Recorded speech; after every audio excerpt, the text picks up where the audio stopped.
Živjo. Afganistanski predsednik Hamid Karzai bi lahko užival v lahki zmagi v prvem ali drugem krogu. Namesto tega se je njegov štab odločil za drugačno taktiko. Neodvisna volilna komisija, katere ustanovitelji so nevladne organizacije in Združeni narodi, opozarja na prepričljive dokaze o volilnih prevarah. Ne gre za posamične primere, zadeva je bila organizirana sistematično in sistemsko. Pod vprašanjem je kar 25% oziroma več kot milijon prejetih glasov. Na nekaterih voliščih je za Karzaija volilo 100% volivcev, na drugih je bilo oddanih 10-krat več glasov, kot je registriranih volilnih upravičencev.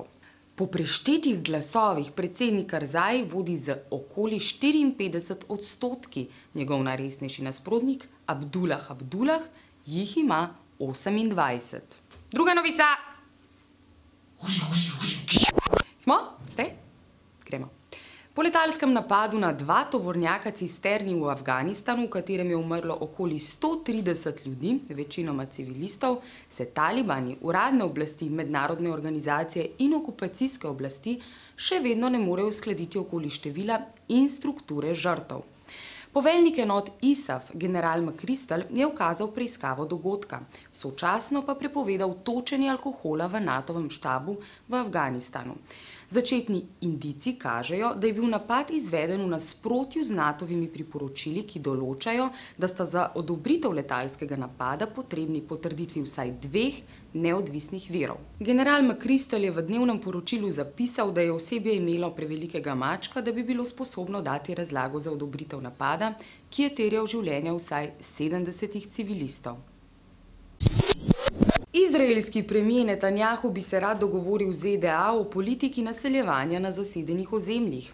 Gre seveda za zamrznitev gradnje nelegalnih naselbin, ki je predpogoj za začetek mirovnih pogajanj. Poleg 2500 stanovanjskih enot, ki se že gradijo, je izraelska vlada odobrila gradnjo še 500 dodatnih objektov, ki jih zamrznitev ne bo doletela. Urad premierja govori celo o nečem drugem. Ne gre za moratorij ali zamrznitev gradenj, gre le za zmanjševanje obsega. Zaradi tega sta tako EU kot Velika Britanija ostro kritizirali takšno politiko, od Izraela pa zahtevali popolno ustavitev vseh gradenj. Podobna, vendar manj odločna stališča prihajajo tudi s strani ameriške administracije. Nadaljevanje gradnje naselbin ni v skladu z obljubami danimi v okviru Kažipota. Ustvariti je potrebno klimo, v kateri je možen začetek pogajanj. Podpredsednik izraelske vlade ob tem domačo javnost prepričuje, da bo zaustavitev gradenj povzročila le zamudo pri izvajanju strategije, ne bo pa vplivala na dolgoročno politiko naseljevanja okupiranih ozemelj.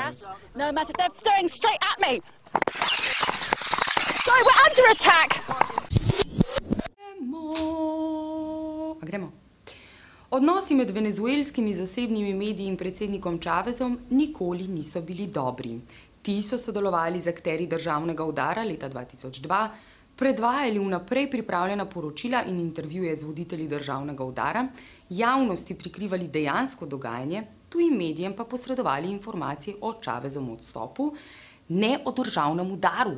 Ne. Prav ti mediji so ponovno v vojni z levičarsko oblastjo. Največja televizijska postaja Globovision in 29 zasebnih radijskih postaj se pripravlja na tožbo zaradi možne prepovedi oddajanja. Že v začetku avgusta sta licenco za oddajanje izgubili 2 televizijski postaji in 32 radijskih. Nova grožnja z odvzemom licenc je posledica predvajanja tekstovnih sporočil gledalcev na televiziji Globovision, ki so pozivala k državnemu udaru in atentatu na predsednika Cháveza. Proti televiziji Globovision že potekajo preiskave zaradi kršenja zakona o socialni odgovornosti in zaradi spodbujanja k kriminalnim dejanjem. V pogovornih oddajah so gostje pozivali k državnemu udaru in linču predsednika. Direktor Agencije za telekomunikacije in minister za infrastrukturo pravita, da gre za nagovarjanje k kriminalnim dejanjem in ne za svobodo govora. Pred sedežem Agencije za telekomunikacije je bila pred kratkim postavljena tudi lažna bomba. V Venezueli je v privatnem lastništvu kar 472 radijskih postaj, 243 jih je v lasti lokalnih skupnosti, 79 je javnih.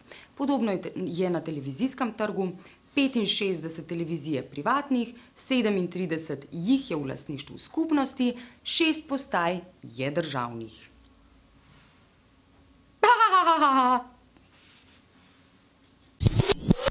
Režiser Oliver Stone je v Benetkah predstavil nov dokumentarni film Južno od meje.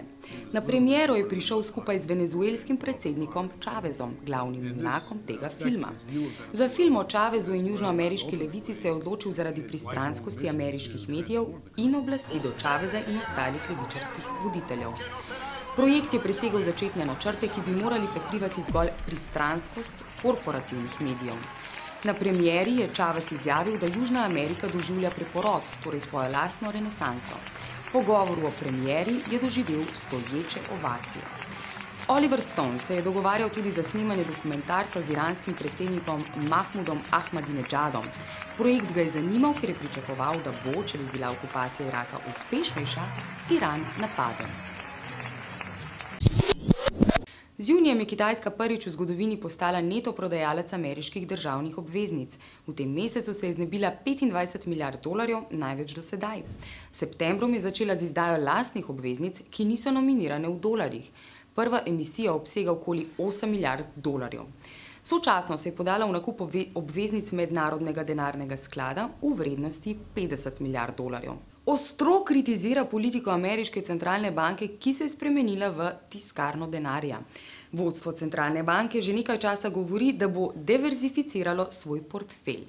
Zanimivi so evro, jen in zlato. Zlato kupujejo previdno, da se ne bi cena preveč dvignila. Kitajska v tem trenutku poseduje 1054 ton zakladniškega zlata. Tudi Hongkong umika svoje fizične zlate rezerve iz Londona, postati hoče azijski center trgovanja in hranjenja zakladniškega zlata. Kitajsko podjetniško združenje je objavilo seznam 500 najboljših podjetij za minulo leto.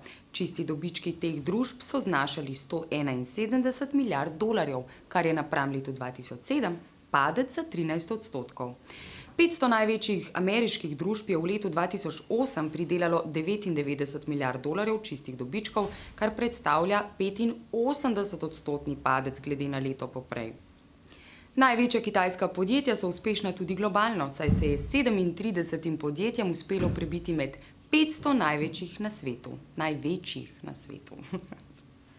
Z ljubljanskega studia 142. Takle imamo.